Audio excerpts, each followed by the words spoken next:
was when I was working with a young girl who was in 8th grade, and she had some sort of emotional disorder. I'm not exactly sure of the diagnosis, but she would often overreact to a lot of things, and sometimes she could even be aggressive. And so I think that caused a lot of the students to not like her so much, and even the special education teachers really didn't show her a lot of attention. So when I was helping her, she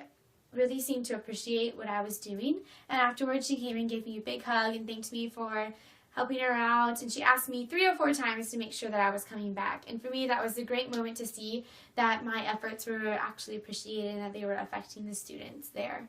The most challenging thing for me was determining whether or not the children were not participating in the activities because of their disability, or if it was because that they just didn't feel like doing it. I had a hard time knowing whether or not to push it, or was that too complicated, or were they just not, into the activity that day. So I think that was really the hardest thing that I dealt with. And the worst moment for me was when I had 2 kids with Down syndrome, and I was working